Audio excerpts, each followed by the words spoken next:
হরে কৃষ্ণ শুধু ভক্তমণ্ডলী, আপনারা সব কেমন আছেন? সকলে ভালো আছেন তো? ভগবানের কাছে আশীর্বাদ করি আপনারা সকলে ভালো থাকবেন। আমার নাম সুজয় নৃসিংহ দাস, আপনারা দেখছেন ইউটিউব সুজয় ব্লগার টিভি। নতুন নতুন ভিডিও পেতে চ্যানেলটিকে অবশ্যই সাবস্ক্রাইব করবেন, বেল আইকনে ক্লিক করুন আর কৃষ্ণ দাস টিভির সদস্য হয়ে যাবেন। এটা নতুন চ্যানেল, কটা ভিডিও আপলোড করেছি। তো অবশ্যই আজকে আমি দীঘা থেকে বাড়ি চলে এসেছি। এই বাড়িটাই ভাড়াতে থাকি, ভাড়া বাড়ি থাকি। আর ডোমজুর ইস্কন মন্দিরের সেবা দীঘাতে গিয়েছিলাম, ওই জন্য ভিডিও আমি তৈরি করে আপলোড করেছি। তো অত তো পয়সা করি নেই, যা ছিল সেগুলো সব খরচা হয়ে গেছে। আমি এই এসছি, মানে ঘন্টাখানিক হলে এসছি, এসে আমি ভিডিও তৈরি করছি আপনাদের সামনে। তো ভিডিও তৈরি করে এবার আমি 6টার সময় আপলোড করব। 5:30 6টার সময় আমি আপলোড করি ইউটিউবে। আজকে আমি বাড়িতে ভগবানকে সেবা দিইনি এখনও পর্যন্ত, মানে সেবা ভোগ লাগিয়েছি, কিন্তু এখনও তুলসী পাতা ফুল দিইনি, ফুল নেই। তো ফুল আনতে হবে মার্কেট থেকে, এনে ভগবানকে নিবেদন করতে হবে। তা আমি আজকে মন্দিরে গিয়ে ভগবানকে দর্শন করে দেব। আর আপনারা অবশ্যই বাড়িতে এইরকমভাবে সুন্দর করে ভগবানের সেবা করবেন।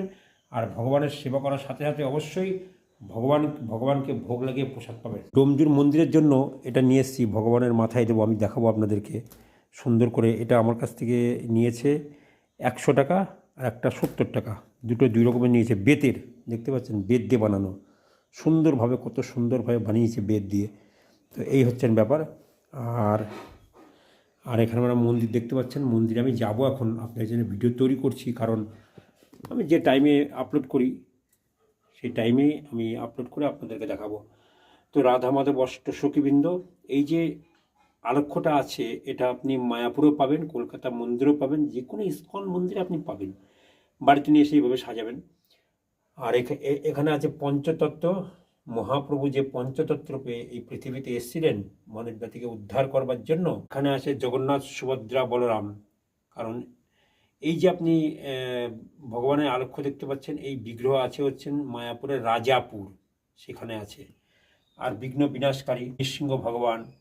তো আপনারা যখন রাস্তায় বেরোবেন, নৃসিংহ ভগবানের 108টি নাম আছে, না হলে 9টি নাম আছে, সেইগুলো আপনারা উচ্চারণ করে রাস্তায় বেরোতে পারেন, তাহলে সমস্ত বিপদ থেকে আপনারা রক্ষা পাবেন। আর এখানে তুলসী মহারানী দেখছেন, দুদিন জল দেওয়া হয়নি বলে তুলসী মহারানী একটু ঝিমিয়ে গেছে। তো অবশ্যই আপনার তুলসী মহারানী ভগবানের পাশে রাখার চেষ্টা করবেন। ভগবানকে 2-1টা ফুল ছিল, সেগুলোই দিয়েছি। আর পরম বৈষ্ণব, গুরু পরম্পরা, গুরু মহারাজ অভয় চরণারবিন্দ ভক্তি বেদান্ত স্বামী শিল প্রভুপাদ, জয় পতাকা স্বামী গুরু মহারাজ। তো আমি সেবা করি, কারণ হচ্ছে ডোমজুর ইস্কন মন্দিরের সেবা করি। আপনারা ডোমজুর ইস্কন মন্দিরে আসবেন, এসে আপনারা ভগবানকে দর্শন করবেন। আর ওখানে প্রসাদ পাওয়া যায়, থাকবার জায়গা পাওয়া যায়। আর যেখানে আমি আপনাদেরকে পুরীতে যে ইস্কন মন্দির দেখালাম, সেখানে যেও আপনারা থাকতে পারেন। অন্যান্য হোটেলগুলোতে তো মাছ, মাংস, ডিম এইসবগুলো করে, কিন্তু আমাদের যে ইস্কন মন্দির যেখানে যেখানে আছে, সব জায়গায় আমাদের ইস্কন মন্দির আছে, সেখানে সেখানে যেয়ে আপনি থাকতে পারেন। কারণ ওয়ার্ল্ডের মধ্যে যত দেশ আছে, প্রত্যেকটা দেশে আমাদের ইস্কন মন্দির আছে। শুধু মায়াপুর নয়, পুরো ওয়ার্ল্ডের মধ্যে, আপনি রাশিয়া, ইংল্যান্ড, থাইল্যান্ড, জাপান যেখানে যাবেন আপনি, সব জায়গায়, সৌদি আরবেও আমাদের ইস্কন মন্দির আছে, পাকিস্তানেও আমাদের ইস্কন মন্দির আছে। বিভিন্ন জায়গায় আমাদের ইস্কন, যেখানে যেখানে ঘুরতে যাবেন সেখানে সেখানে সে আমাদের ইস্কন মন্দিরে থাকতে পারবেন, প্রসাদ পেতে পারবেন, যারা ভক্তবৃন্দ আছেন। আর যারা ভক্তবৃন্দ নেই তারাও থাকতে পারেন কম পয়সার মধ্যে। তো আমি ওখানে ছিলাম, আমার কাছ থেকে পয়সা চাইনি, কিন্তু আমি 600 টাকা করে ওদের যে রেট, সেই রেট হিসাবে আমি দিয়েছি। 600 টাকা করে প্রসাদের খরচা আমি দিয়েছি। আর সকালবেলা 50 টাকা, রাত্রিবেলা 50 টাকা, দুপুরবেলা 80 টাকা। তো দুপুরবেলা রাজভোগ হয়, তো ওই জন্য 80 টাকা দিতে হয়েছে। তো অবশ্যই আপনারা যাবেন, ঘুরতে যান। আমার সঙ্গে অনেক ভক্তরা গিয়েছিল, কিন্তু কিছু কিছু ভক্ত ছিল, কিছু কিছু অভক্তও ছিল। কারণ আমাকে এখান থেকে বলে নিয়ে গেছে যে আমি আপনার সঙ্গে যাব, আপনি যেখানে থাকবেন আমরা সেখানে থাকবো। কিন্তু সেখানে যে ইস্কন মন্দিরে ঢুকে বলছে, না এখানে থাকবো না, আমরা অন্য হোটেলে থাকবো, কারণ যেখানে মাছ মাংস পাওয়া যায়। আমি, ঠিক আছে তোমরা এখানে থাকবে, থাকো, কোনো অসুবিধা নেই, আমি আমার ইস্কন মন্দিরেই থাকবো, আমি যেখানে, আমি সেখানেই থাকবো। আমি অন্য অন্য জায়গায় যেখানে মাছ মাংস ডিম বিক্রি হয় সেখানে আমি থাকতে পারবো না। তারা সেখানে লাফিয়ে লাফিয়ে চলে গেল, মানে কম পয়সায় ভাড়া করবে। দীঘাতে গেলে পরে কোনোদিন 200 টাকায় ঘর পাওয়া যায়? আপনি বলুন, 200 টাকায় কখনো ঘর পাওয়া যায় না। এখনকার মানুষ, হিন্দুরা কীভাবে জানেন, দীঘাতে গেলে, মন্দিরে গেলে ফ্রিতে থাকতে পারবো, ফ্রিতে খেতে পারবো। আর অন্যান্য জায়গা যেখানে মানে নাস্তিকরা থাকে, সেখানে গেলে পরে পয়সা দিয়ে থাকবো। মানে মন্দিরে গেলে ফ্রিতে খাবে, আর অন্য অন্য জায়গায় হোটেলে থাকলে পরে পয়সা দিয়ে থাকবে। তাহলে এদের কীরকম মাথার মানে ব্রেন, বুঝতে পারছেন? মানে মাথা তো পাগল, তাছাড়া কিছু নয়।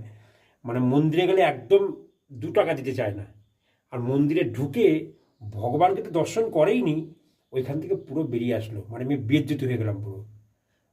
দীঘাতে যেয়ে আমি পুরো বেজ্জতি হয়ে গেছি, মানে আমার মতন বেজ্জতি আর কেউ হয়নি। এখানে এক কথা বলে নিয়ে গেছে, ওখানে যে আর এক কথা বলছে, এই মন্দিরের মধ্যে ঝগড়া করছে। তা আমি চুপচাপ দাঁড়িয়ে আছি, কিছু বলছি না। আমি ঠিক আছে, তোমাদের যেখানে ভালো লাগে তোমরা সেখানে থাকো, অসুবিধে নেই। তো ওর সঙ্গে আমাকে টানছে যে যেখানে আমি থাকবো সেখানে চলো তুমি। আমি কেন যাব? আমি তো তোমাদের মতন মাছ মাংস খাওয়ার লোক নই যে পরের চর্বি খেয়ে নিজের চর্বি বাড়াবো। ওইরকম তো সিস্টেম আমার কাছে নেই না। আমি ভগবানের ভক্ত, আমি ভগবানের মন্দিরেই থাকবো, যেখানেই যাই, যব পাশে থাকুক না কেন। তা আমরা ভক্তরা চিন্তা করি কি জানেন তো? আমরা ভক্তরা চিন্তা করি যে আমরা মন্দিরে যেয়ে পয়সা দিয়ে থাকবো। এবার আমি আপনাদের কথা বলি, যারা ইন্ডিয়া থেকে বিভিন্ন দেশ থেকে মানে হজ করতে যায়, তাদের লাখো লাখো টাকা খরচা করে যায়, কয়েক লাখ টাকা খরচা করে যায়। যেখানে হজ করতে যায়, হজ করতে যাওয়ার সময় প্রচুর টাকা লাগে। আর আমাদের এইখানে কি হয়, ইন্ডিয়ার মধ্যে, ভারতের মধ্যে হিন্দুরা, যত হিন্দু আছে সব হিন্দুই কিন্তু মানে এই মন্দিরে গেলে 1 টাকা 2 টাকা দেয়, এটা কিন্তু মনে রাখবেন। আর যারা বাংলাদেশে হিন্দুদের উপর অত্যাচার করছে, বাংলাদেশে কিন্তু একটাও মুসলিম নেই, কারণ সবই কিন্তু কনভার্ট মুসলমান, মানে হিন্দু থেকে কনভার্ট হয়েছে সেসব মুসলিম। সেই সব মুসলমানগুলো নিজের ধর্মকে নিজেই ক্ষতি করছে। কারণ মানে আজ থেকে 2000 বছর আগে তো কোনো মুসলিম ফুসলিম ছিল না, সবই তো হিন্দু ছিল, সনাতনী ছিল।